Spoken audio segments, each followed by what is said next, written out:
So, ayan nga guys, no, panibagong reaction video tayo ngayon mga kalingap. At ito po ay about po dito kay Medet mga kalingap. So, bago natin umpisahan ang ating reaction video, ayan, shout out tayo sa ating founder, kay Kuya Bal, Ate Edna at Kalingap Rab. At sa lahat po ng mga nasa landing pad, ayan, mga charity vlogger na walang sawa, tumutulong po dyan sa mandako ng lugar po dyan sa Pilipinas, mga kalingap. At syempre sa mga kapwa ko po reactor, ayan, shout out po sa mga legit at mabait na reactor ng kalingap, ayan. Kung anong timan po yan, ayan, shout out po sa inyong lahat. At syempre, hindi ko makakalimutan yung mga taong laging nandyan, no, nakasuporta po sa aking YouTube channel, sa mga kapwa ko po OFW, ayan, mega love shout out po sa inyong lahat, saan man daw kayo ng mundo naroroon ngayon. At ayan guys, no, pakikinggan natin guys yung sinabi dito ni Medet, no, na may isang reactor na talagang sinisiraan siya, no, sinabihan pa siya ng scammer, ayan mga kalingap. Pakinggan natin dito mga kalingap. Ito guys yung about po sa yung pag-order daw mga kalingap, na akala ko naman ay napakalaki ng perang na nakuha or in order ng isang reactor na yon mga kalingap. Siguro naman alam nyo na rin yun at kung sino siya, no, yung tinutukoy po dito. So ayan guys, no, pakinggan natin mga kalingap. Ako yung magme-message sa'yo ng details mo, ikaw ang maglalagay ng details mo kung saan i-deliver.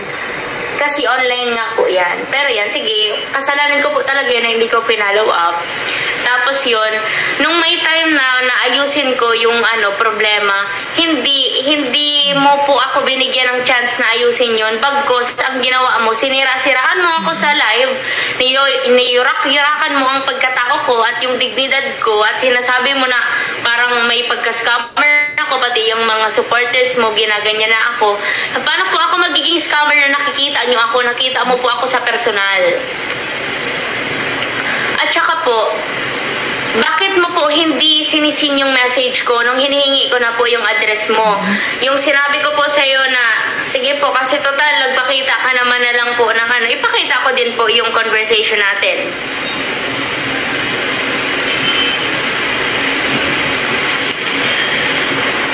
Minessage po kita nung September 5. Nag-hello po ako sa'yo.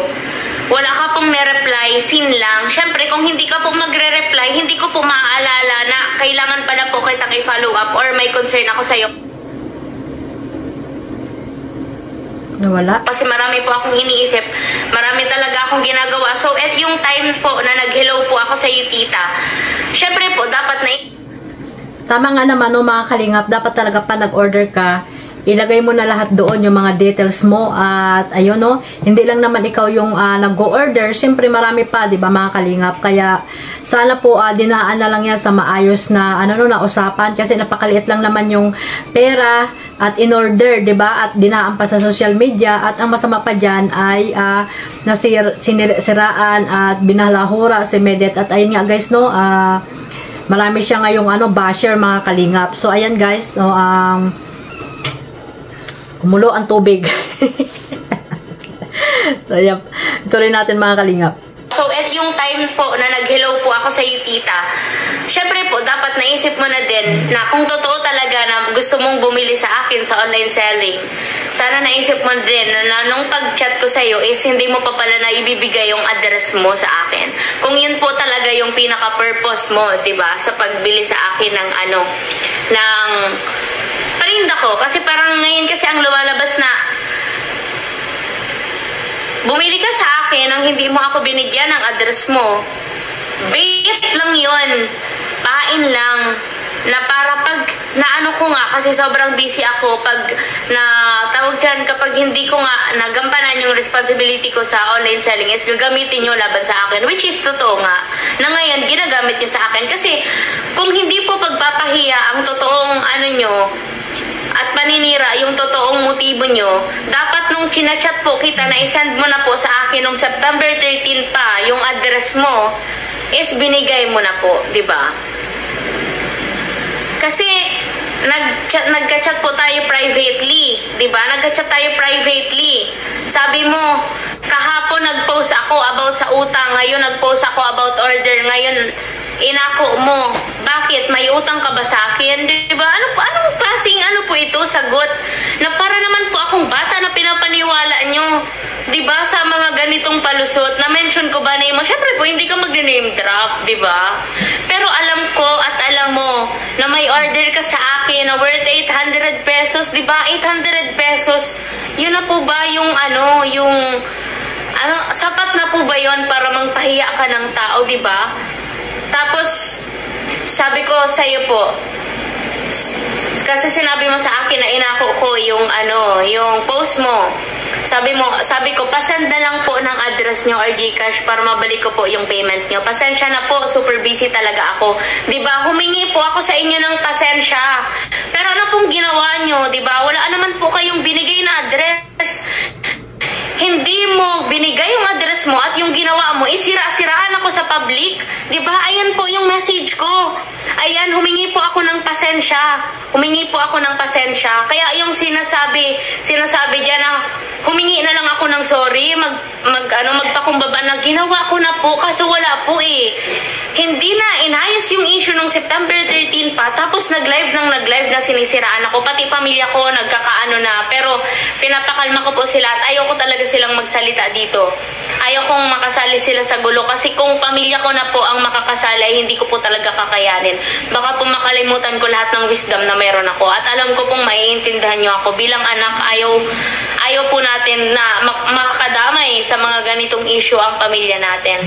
Kaya iniiwasan ko talaga po na makadamay dito ang pamilya ko kahit tawag ng tawag na. Hindi po kasi ako umuwi ngayon kasi sobrang stress po ako at ayaw kong marinig ni mama yung ganito kasi baka mamaya hindi siya makapagpigil.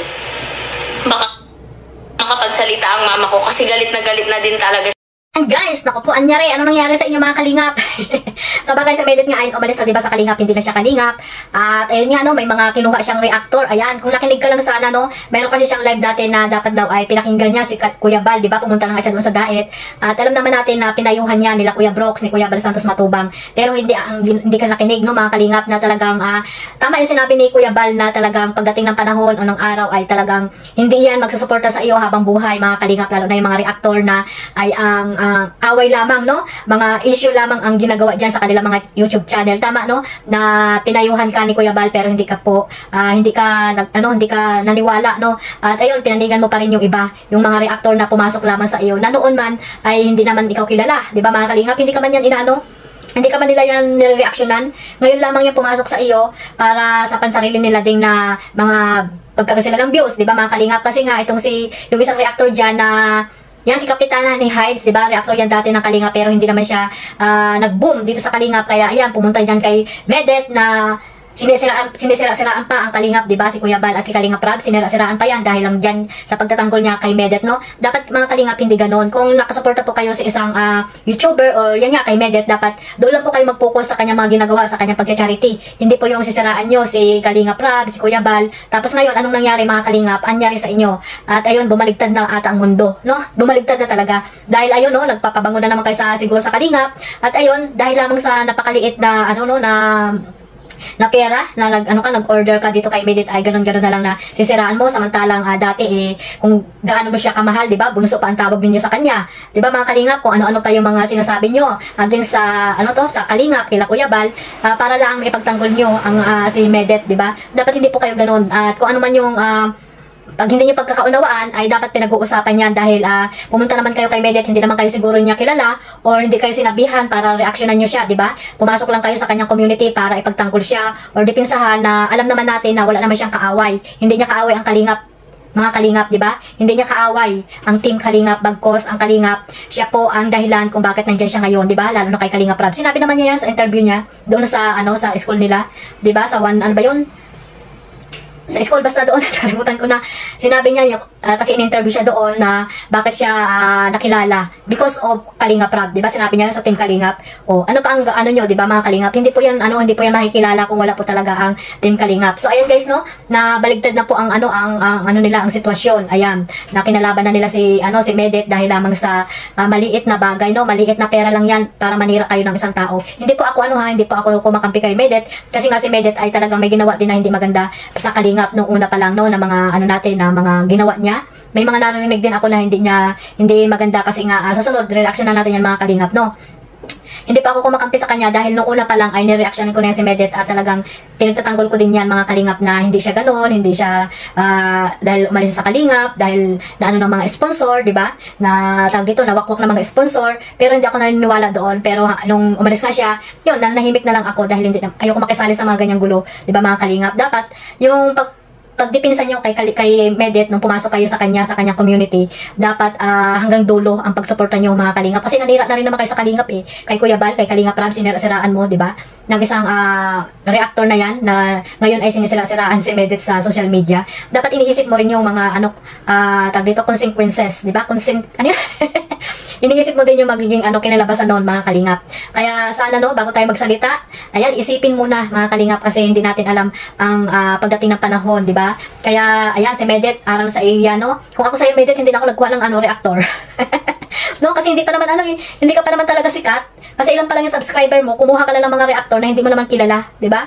Na ayan talaga yung mga kasira sa iyong community. Ayan, lalo na dyan, may isang matanda din dyan na grabe kung makapag-react sa kalingap, di ba? Na dating reactor po yan ng kalingap. Pero ngayon, grabe ang paninira niya. Sana habang buhay na dyan ka kay Medet at hindi mo sisiraan din si Medet. Tulad ng ginawa ng ibang reactor dyan kay Medet. No, nakakaawa din si Medet, alam niyo ba yun guys? Kasi ano lang siya di ba? Parang lang din siya dito, biktima lang siya mga kalingap at hindi niya kilala yung mga reactor na pumasok sa kanyang community. Kasi kailan lang naman yung si Medet, di ba? Sa kalingap. Unlike doon kila Kuya Bal, na founder po yan, na siya ang nagsabi na umiwas ka, no? Sa mga reactor na kinuha mo pero hindi ka nakinig. So, ano ngayon ang nangyari sa iyo, Medet, no?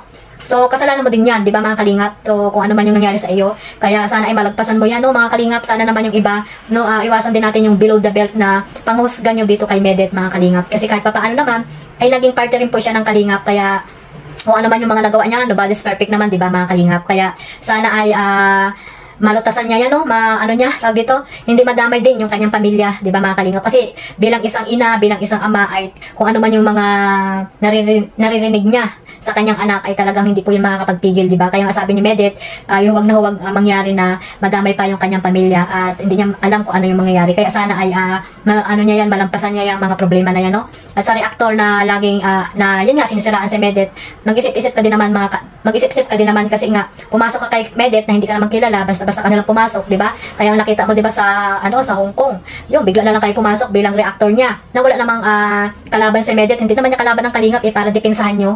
Di ba mga kalingap, para awayin nyo ang kalingap. Dapat kung ano yung mga ginagawa ni Medet na pagcha-charity, kung ano man yung ginagawa niya sa channel niya, yun ang reaksyonan nyo, hindi yung aawayin nyo pa yung kalingap para lamang magpabango kayo sa mga viewers ng community ni Medet. Pero ngayon, ano naman yung ginawa nyo, di ba mga kalingap? Hindi dapat ganon. Dapat isipin nyo rin, no, kung ano po yung magiging kalabasan yan na mga ginagawa nyo. Sana guys, no, yung ibang mga viewers dyan, yung ibang mga supporters ni Medet ay supportahan nyo lang si Medet at kung ano man yung nagawa niya sa kalingap, ayan. Hindi natin alam yan kung sila Kalingap Rab nga, si Kuya Bal nakakapagpatawad. Nakakapagpatawad tayo pa kayo mga viewers, di ba? Sana hindi naman below the belt yung mga komento nyo dito kay Medet, di ba? Sana ay bilang isang kapatid natin sa social media, ayan, no, huwag tayong masyadong matapang mga kalingap dahil pare-pareho lang naman tayong nasa social media na kailangan din nating kumita, di ba? Huwag tayong manira ng isang tao para lamang magkaroon tayo ng maraming views.